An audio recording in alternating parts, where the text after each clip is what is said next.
I actually couldn't believe it. I thought with all the disagreements and all of the chaos that's happening, the one thing that I could rely on is my family keeping me safe. Prince Harry never expected the small package that arrived one morning to unravel his emotions so completely. But what was inside broke him, and what it meant for Archie. That was the real shock. It had been months since Prince Philip passed away. In that time, Harry had distanced himself further from the inner circles of the monarchy. He wasn't expecting any communication from the royal household, let alone something this personal. The delivery came without ceremony. No guards, no messages. Just a plain box, slightly weathered, addressed simply, "To Harry." He didn't recognize the handwriting, but something about it made him pause. The weight of the box wasn't from its size, it was small but from something far heavier, something that reached beyond its cardboard walls and straight into memory. At that time in his life, Harry was adrift. The move to California had offered freedom, but not peace. The ties to his family felt frayed, almost severed. Yet here it was an echo from his past arriving quietly at his doorstep. He hesitated before opening it, fingers brushing across the edges, like he was afraid of what it might say, without saying anything at all. Finally, he breathed in deeply, and began to lift the lid. The first thing he saw stopped him cold. Nestled carefully on top was an old photo encased in a plain, aged frame. It was him, young, wild-haired, laughing, and beside him, Prince Philip, hand on his shoulder, eyes crinkled in amusement. It wasn't a formal portrait. It was real, warm, captured in a rare moment of raw affection between grandson and grandfather.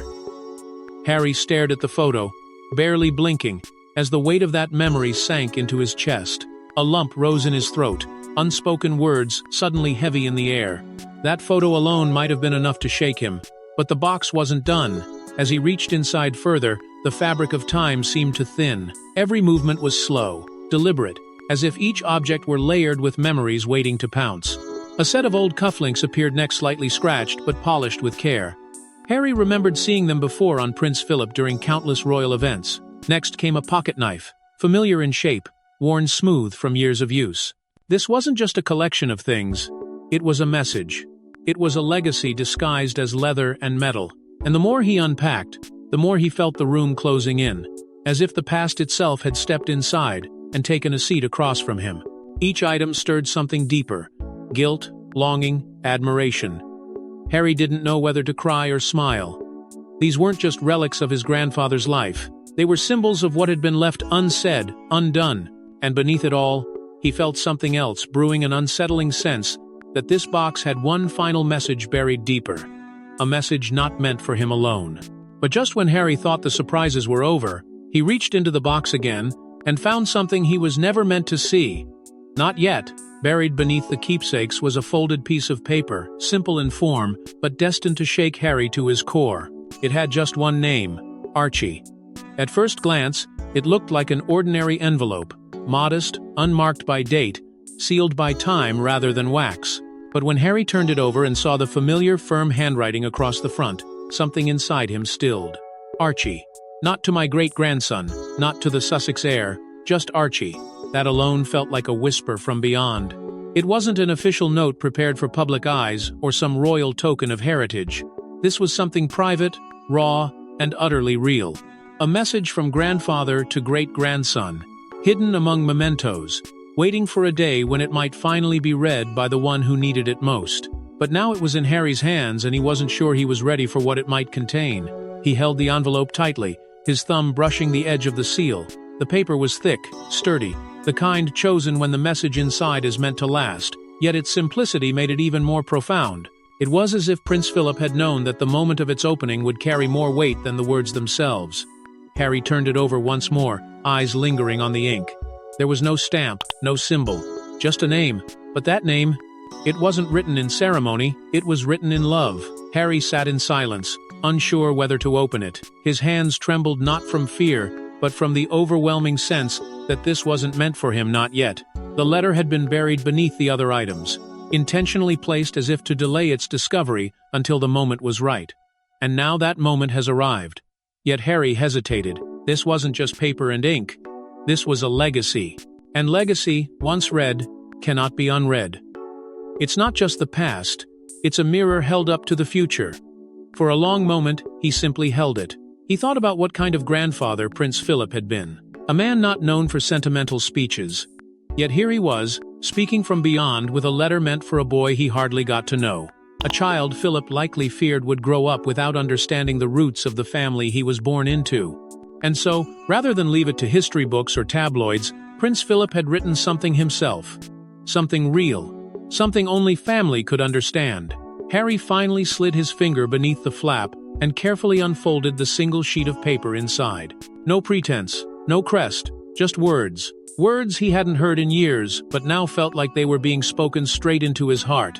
And as his eyes moved across the page, everything changed. The room seemed to grow still. The air is heavier. The connection is more profound. It was no longer just about what had been lost. It was about what could still be saved. But the words on the page weren't just a goodbye. They were a mission. And Harry wasn't ready for what came next. It wasn't long or flowery. But with just a few honest lines, Prince Philip spoke louder than any royal speech ever could. The letter began with simplicity. No grand declarations, no embellished sentiments, just steady handwriting from a man who had spent a lifetime saying little and meaning much. It was unmistakably written with Archie in mind, yet as Harry read, he could feel every word striking deeper into his own heart. Philip's message didn't lean on legacy or titles. Instead, it spoke of values of quiet strength, quiet love, and an unshakable will to rise each time life knocked you down. In that brief letter, Prince Philip, a man the public saw as steel-willed and distant, revealed something startling tenderness. He wrote to Archie not as a royal figure but as a grandfather. Not a single word implied command or expectation. Instead, there was understanding. There was insight. He spoke of courage, not the kind shown in ceremony, but the kind it takes to stand alone and still remain kind. He spoke of honesty, not the political kind, but the kind that forces a man to confront himself in the mirror and admit who he really is. And kindness, Philip emphasized it not as weakness, but as quiet power. That was the kind of strength he wished for Archie. As Harry read on, he realized something else. The letter wasn't just about his son. Subtle references, careful phrasing, Philip hadn't used Harry or Meghan's names, but their presence was all over the page. He mentioned how some journeys lead away from home, and how, in those moments, the real test is whether one remembers what they stand for. He wrote about weathering storms without forgetting who you are beneath the armor. It was impossible not to feel that this wasn't just about Archie's future, it was about Harry's present. A silent olive branch wrapped in ink and time. Philip had never been known for emotional openness. But this was raw, vulnerable, humans.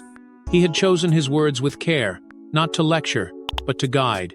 He wasn't passing down tradition, he was passing down the truth. And it was that truth that cut through the layers of defense Harry had built over the years. For so long, he had felt misunderstood, alienated by the very institution that raised him. Yet here was a message, carved in gentle lines, from the one person he least expected to understand him. And it struck like lightning. Harry found himself going back, rereading the same paragraphs, feeling the ache of meaning in each phrase. It wasn't just a letter. It was a conversation with a man who had waited too long to speak plainly, and now, through these lines, was saying everything he couldn't say in person. It made Harry realize that love didn't always need loud gestures. Sometimes, it lived in the silent spaces between the words. But as Harry folded the letter and stared into the silence, something else caught his eye, a secret wrapped in velvet. Worn, heavy, and almost forgotten until now. The object in Harry's hand wasn't meant for him, it was Archie's legacy.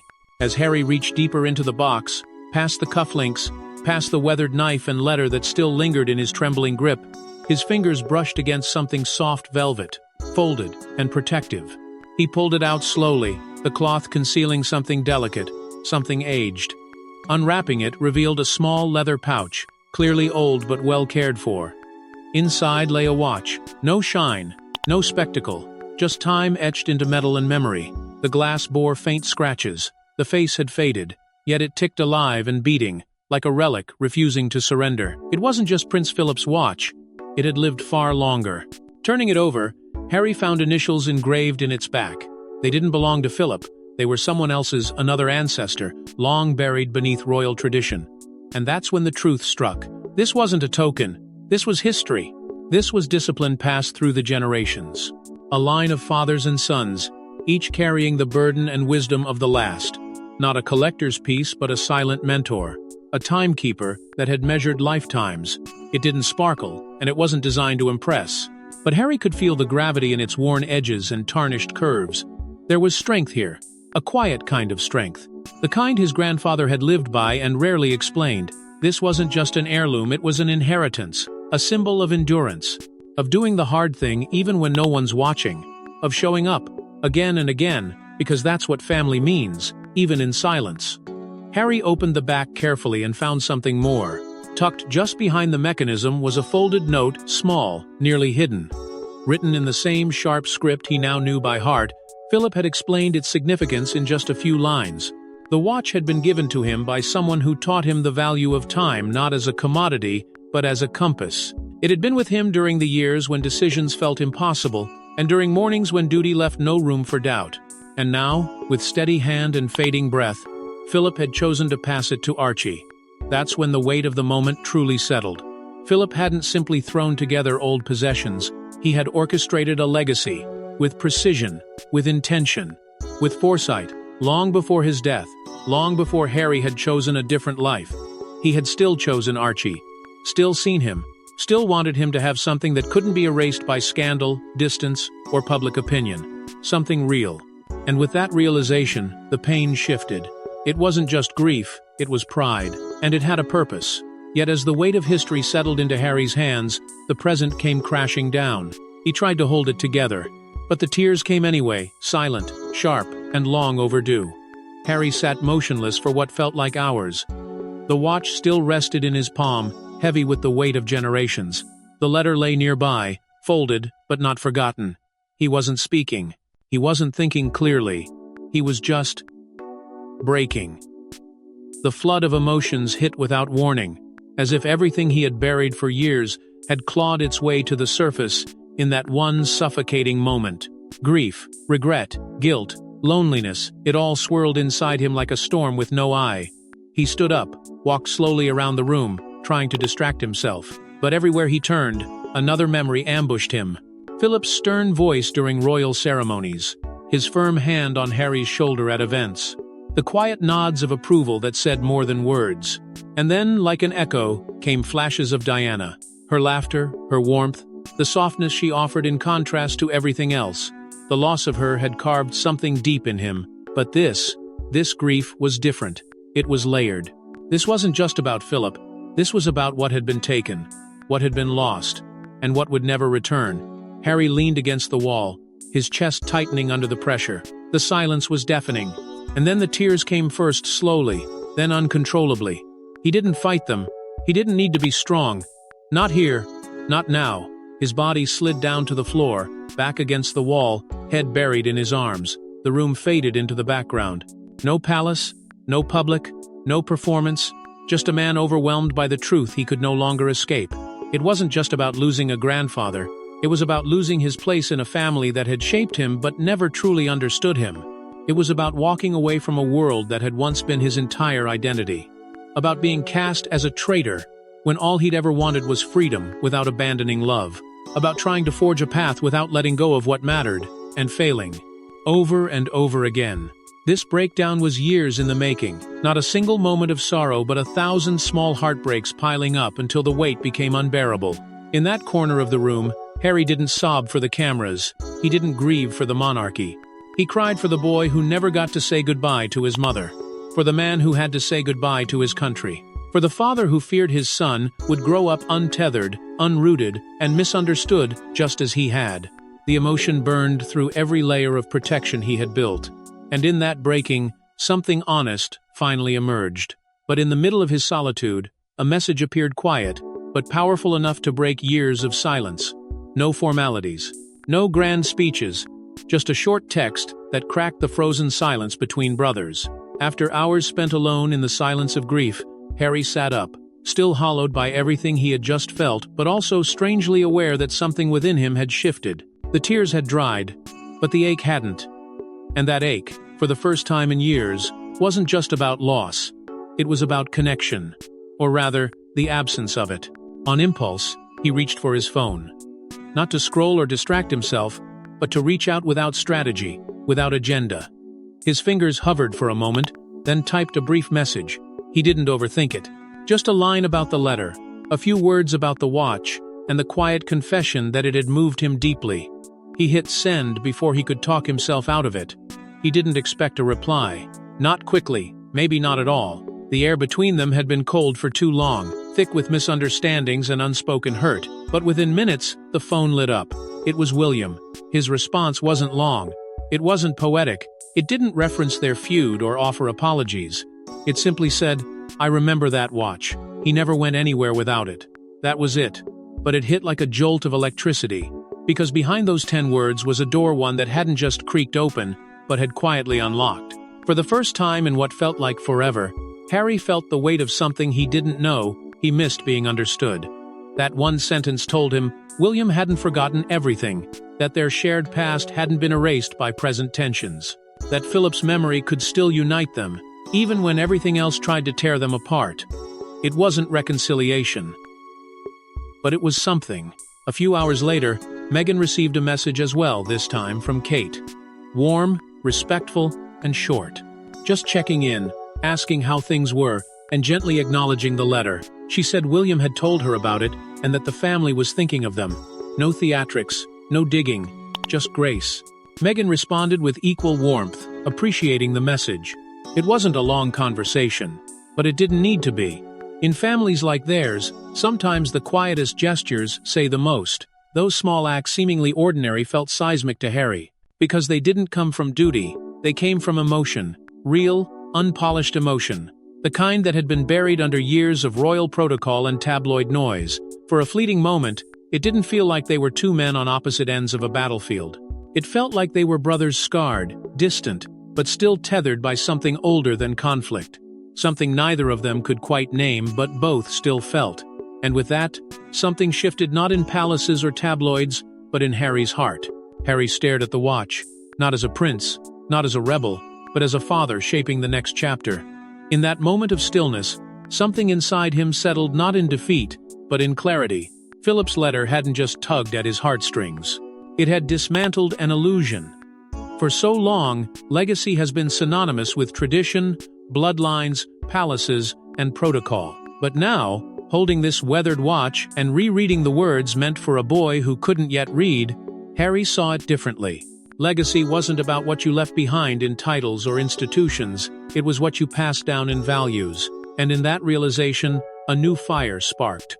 Harry began to write, not for the press, not for a memoir, but for Archie. Simple reflections, honest thoughts. A father's attempt to build something meaningful without the scaffolding of monarchy. It started with small entries, memories, lessons, fragments of wisdom sparked by Philip's letter. But the more he wrote, the more it became clear. He wasn't preserving the royal legacy. He was building a new one. Not for a crown, but for a child. Not for the world to praise, but for his son to hold close when life became uncertain. Each word on the page brought him back to himself. To the man he had become, not the Duke, not the outcast, but Harry, just Harry. And in that raw self, he found something powerful. Philip had taught him that strength doesn't need a throne, it needs conviction. It needs honesty. And above all, it needs courage to walk away when something no longer aligns with who you are. That was the legacy Harry wanted to pass down. One built not in marble halls, but in the everyday acts of love, resilience, and truth. As he reflected, he thought about how he would raise Archie and Lilibet. He didn't want their worth defined by their last name. He didn't want them to be burdened by history they didn't write. He wanted them to know kindness before protocol, integrity before duty, and that no matter how loud the world became, they could always come home to something real, something unshaken, something chosen. The watch, the letter, the silence, they weren't relics of a fading past. They were instructions for the future. Not in commands, but in examples. Philip had shown him that the loudest legacies are often whispered. And as Harry folded his own journal pages and placed them beside the letter in the drawer, he understood. This wasn't about ending a story.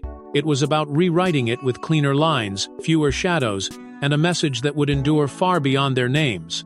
But legacy isn't just passed through words, it's etched in actions, too. Too young to read, too innocent to understand. But Archie's story has already begun.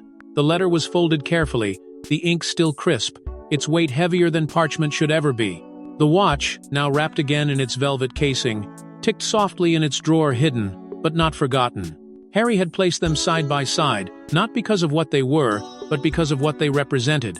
A legacy too sacred to display, and too profound to give away too soon.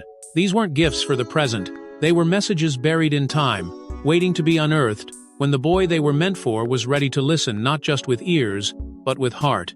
And so Harry waited, not passively, but purposefully. Each day, as Archie grew into himself, his laugh loud and his questions endless, Harry found himself studying the boy, not for what he was, but for who he might become. He watched closely, remembering his own childhood through the mirror of his son's. But unlike the cameras that once followed his every move, this gaze was tender, guarded, full of hope and pain all at once. He saw Diana's warmth in Archie's eyes. He saw Philip's stubborn spark in the way Archie refused to be told how high to jump. But most of all, he saw someone new, unburdened by royal expectation, a clean slate. One afternoon, moved by something quiet and unspoken, Harry brought out the photo, the one that started it all. He sat Archie on his knee and showed it to him, Philip's hand on young Harry's shoulder. That long-forgotten moment of laughter frozen in time. Archie didn't ask who the man was. He just pointed and giggled. Innocent, blissfully unaware. And yet in that fleeting glance, Harry saw something more. A connection that transcended understanding. A link between a man Archie would never meet and a boy too young to carry his name, yet destined to carry something far greater than his essence. Harry didn't explain everything. Not yet. He just let the photo speak. Let Archie smile. Let the legacy rest quietly in the background. Because he knew there would come a day when the letter would be unfolded by new hands. When the watch would be wound by a wrist too small today, but perfectly shaped for it tomorrow. And when that day came, Archie wouldn't just learn about his great-grandfather. He would feel him, hear his voice in ink, sense his rhythm in time, and carry forward something no crown could bestow: identity. The inheritance wasn't wealth. It wasn't power. It was a memory wrapped in meaning, and meaning waiting to be lived. And as Harry placed the photo beside the drawer and tucked Archie into bed that night, he realized the greatest gifts are the ones that arrive in silence, and wait patiently until the soul is ready. But it wasn't over yet. One final act remained to close the circle, and open a new one. He placed a photo beside the letter 3 generations, one story. The final piece of Prince Philip's legacy was now complete. It had taken time, days of silence, reflection, and buried emotion rising to the surface, but Harry knew what he had to do. There was no ceremony, no grand gesture, just a small frame, now holding a photo of Archie smiling. It joined the drawer where the letter lay folded, and the watch rested in velvet. Each piece told a part of the same story. Philip's story, Harry's journey, Archie's future. And now, placed together, they formed something unshakable. A lineage not built on monarchy, but meaning. Not inherited, but earned. As he stood over the drawer, Harry spoke not to the world, not to his family, but to his son. Quietly, intentionally. Words that wouldn't be understood today but would live on when the time was right. He told Archie about strength, not the kind measured in applause, but the kind that shows itself when no one is looking. He spoke about Philip, the man who had walked beside giants but wrote his most powerful message with a pen and silence. And he spoke of his own mistakes, not with shame, but with the clarity of someone who had dared to start over. For the first time in years, Harry didn't feel like he was running from anything. He wasn't weighed down by what he left behind. Instead, he felt tethered, grounded by something stronger than guilt or grief. A peace he hadn't known in decades was beginning to take root. It wasn't loud or definitive. It was quiet, like the final breath of a long-held storm. He had spent years being defined by the world outside, by headlines, bloodlines, betrayals. But now, in this quiet act of preservation, he had chosen to define himself. And this time, he would choose differently. Not out of rebellion, but out of love. Not to escape the past, but to carry its lessons forward. He had once believed legacy was a burden. Now he saw it as a bridge. One he would walk slowly, carefully, hand in hand with his son when the moment came. Because when Archie would finally open that drawer, he wouldn't just find heirlooms. He would find guidance. He would find a man who tried, who failed, who broke but who never stopped building something better. Harry closed the drawer slowly, not to forget, but to protect. The photo, the letter, the watch weren't relics. They were reminders. That time moves on. Those stories evolve. That families, no matter how fractured, still carry the power to pass something sacred from one generation to the next.